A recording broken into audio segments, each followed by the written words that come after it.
Well, this is turning into a tradition for me. Last year went to Hobby Lobby, found a puzzle that had a bunch of front photos or pictures of split window buses. They had two. I gave one away as a giveaway. I built the other and then later gave that away. They only had one of these at Hobby Lobby. That was the only VW related puzzle I could find there this year. So it was Beetles. Yes. Mucho Autos, 500 piece. The pieces were large. That helped, but really it was a challenge. I mean, it really was. You wouldn't think so, but it was. So you have rows and rows of Beetles. So again this year, I built a puzzle on Christmas Eve and Christmas Day, and I wanted to put this back in the box and do a giveaway on it. If anyone's interested, I'll do a video and announce when I'm going to do the giveaway, and like, you just leave a comment if you're interested. So working on putting the VW motor together, so I'm going to go out there and show you one of the steps I'm doing. We'll see you in a little bit. Well, I'm back. Here's the motor I got to finish building. That's on the engine run test stand. We're going to do a little clip on this. I'm putting the alternator stand, bolting that in. And a lot of people, this thing can go any way, don't understand the correct direction. The correct direction is disorientation with, you see the louvers and the back of the louvers. There you can see the back of the louvers. So it's this direction.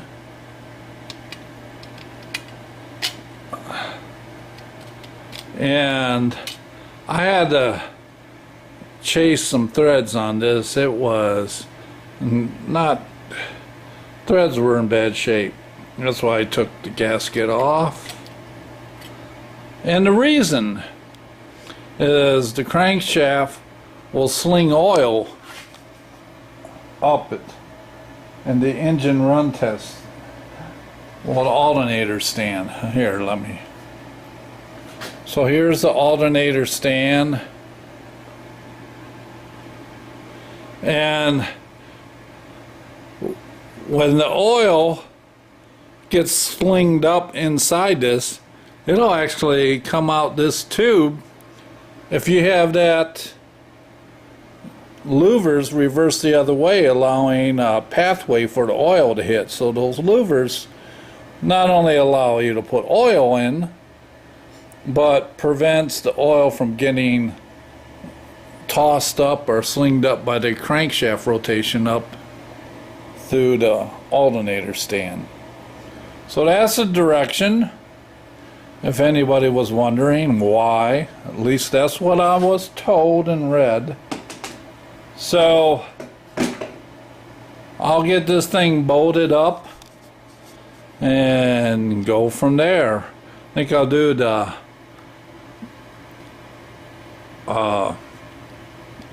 I'm lost for words. I'll come back and show you. Alright, see you in a little bit. Bye. Well, I got it bolted on. What I was drawing a blank on earlier was the oil cooler. So you have, those of you who know, you build them before, two bolts under here, 13 millimeter, and then you got a nut there.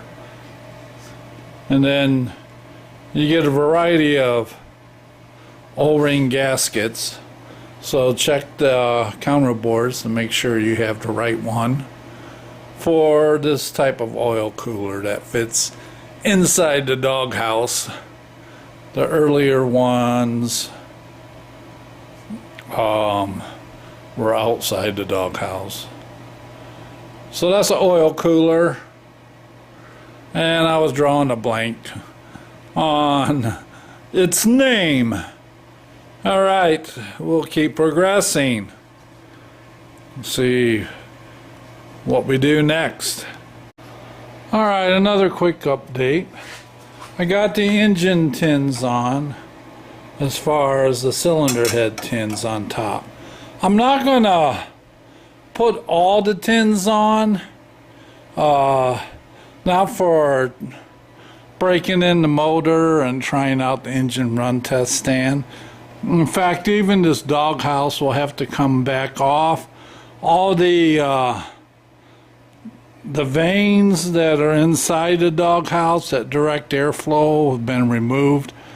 Gotta check the condition. They might need new ones, but they will go back in, and with the thermostat and all the proper engine tins to deflect the air where it needs to for cooling.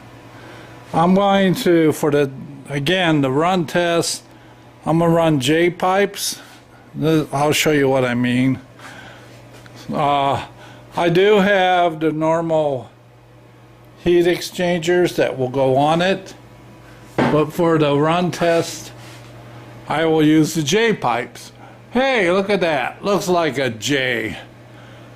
So that's what I'm gonna probably install next when I come back from running errands in town.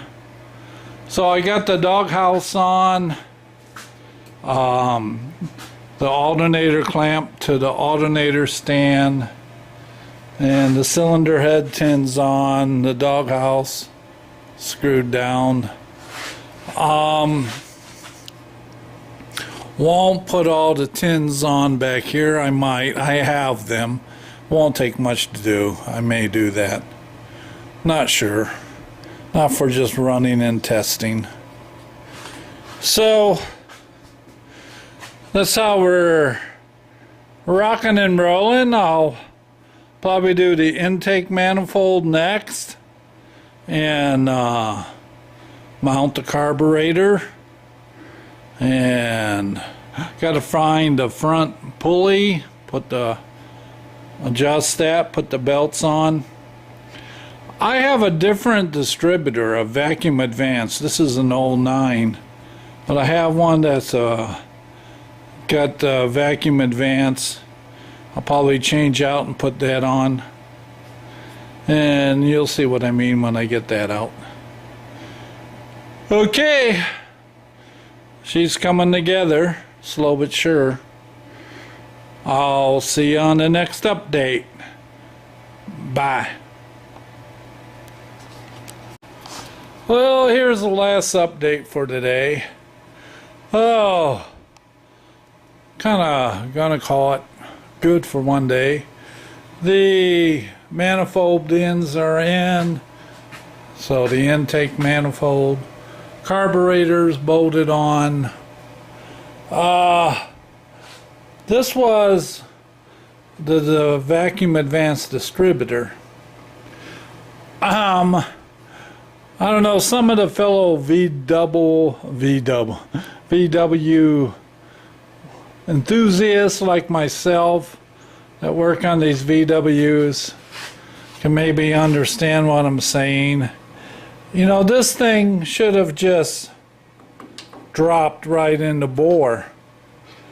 But if it was German quality, yeah. But can we get good German parts anymore? They're getting harder and harder, even Brazilian parts.